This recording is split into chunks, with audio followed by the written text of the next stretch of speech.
Je vous remercie. Ce CRD est venu dans un contexte que nous sommes en train encore de vivre, un contexte de pandémie à Covid-19. Nous en tiendrons compte à tous les niveaux pour préserver la santé des enseignants, mais également des élèves. Au-delà de cela aussi, ce CRD préparatoire de la rentrée aussi a connu une certaine innovation parce qu'il est couplé aussi à la préparation de la journée régionale de l'excellence qui revient parce que avant l'Académie de Kaolack organisait la nuit de la craie à un moment donné qui a été un peu rangé dans les tiroirs. Maintenant on fait revenir cet événement-là sous l'appellation de journée de l'excellence qui consiste à promouvoir l'excellence à tous les niveaux, au niveau des élèves, toutes catégories confondues, mais aussi au niveau de l'encadrement. Parce qu'il est bon aussi quand même de primer le bon encadrement. Au niveau aussi de la communauté, parce que l'école est tellement sérieuse qu'on ne peut pas la laisser entre les mains des seuls enseignants. Il y a aussi des partenaires. Et ces partenaires-là aussi, il y en a parmi eux qui se distinguent. Il est bon aussi de les primer. Et c'est la raison pour laquelle je crois qu'on a fait revenir cette journée de l'excellence. Au-delà de cet aspect, maintenant, en second point, nous avons abordé la préparation de la rentrée scolaire 2021-2022. Nous avons retenu comme conclusion, dans un premier temps, de continuer à suivre le dossier d'indemnisation des enseignants en ce qui concerne les examens, la surveillance extra. Je crois que ça a été bien apprécié. Il ne reste que quelques cas qui seront suivis par l'inspecteur d'académie. Il nous faut aussi mettre les élèves dans un bon cadre. Un bon cadre, c'est-à-dire désinfecter, désherber, réhabiliter vraiment les toitures qui ont été endommagées par les intempéries.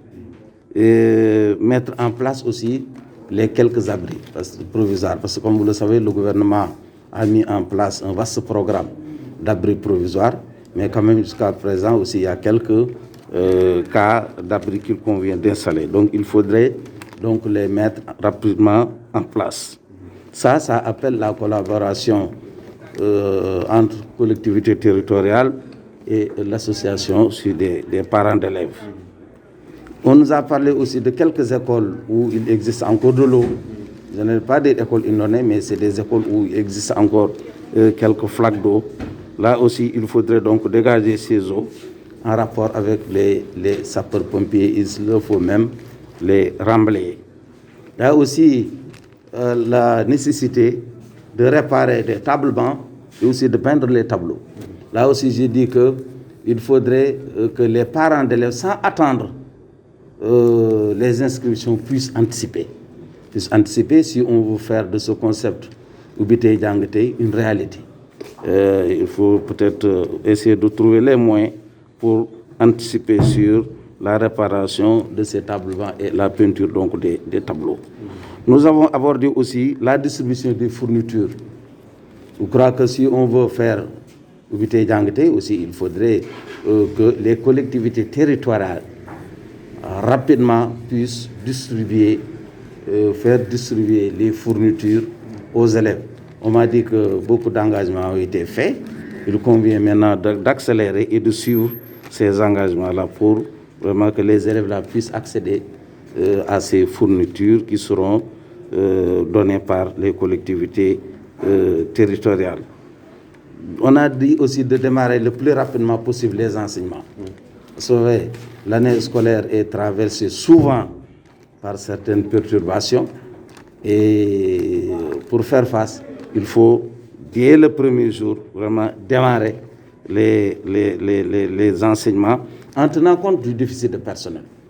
On a signalé le cas de déficit de personnel, mais j'ai demandé à l'inspecteur d'académie de faire démarrer donc ces enseignements en mettant en place des emplois du temps qui tiennent compte de l'existant, qui tiennent compte donc de ce déficit et faire fonctionner les classes à partir du personnel existant, étant donné qu'on attend du renfort, on attend donc de nouvelles recrues qui seront sorties des écoles de formation.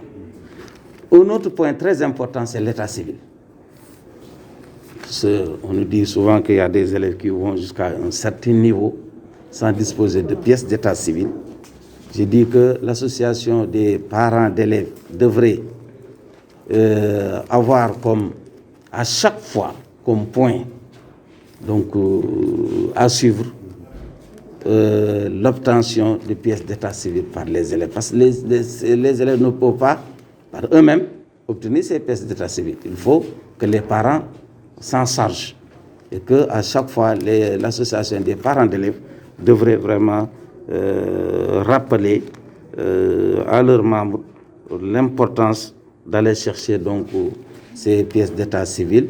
Et nous sommes prêts à les y accompagner. Et je sais que nos amis aussi de l'ordre judiciaire aussi, je veux dire les tribunaux, sont prêts aussi, j'en suis sûr, à les accompagner pour obtenir donc ces pièces d'état civil pour les enfants. On a parlé aussi de l'orientation. C'est important, mettre l'accent sur l'orientation, encadrer l'élève sur l'orientation, parce que l'orientation détermine aussi le futur de l'élève.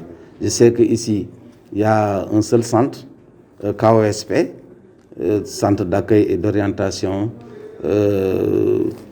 J'ai dit qu'on mettra à sa disposition, en tout cas, la logistique nécessaire. Il y a aussi, va l'accompagner pour lui permettre de programmer des tournées à l'intérieur de la région, au niveau donc des établissements, pour mener donc des conférences d'orientation, discuter avec les élèves sur cela. On a terminé par le lycée Waldjojo, ex-lycée Gaston Berger. Je crois que des dispositions sont déjà prises par l'État du Sénégal, notamment par M. le ministre de l'Éducation, pour prendre en charge sa réhabilitation, et je crois que c'est en bonne voie.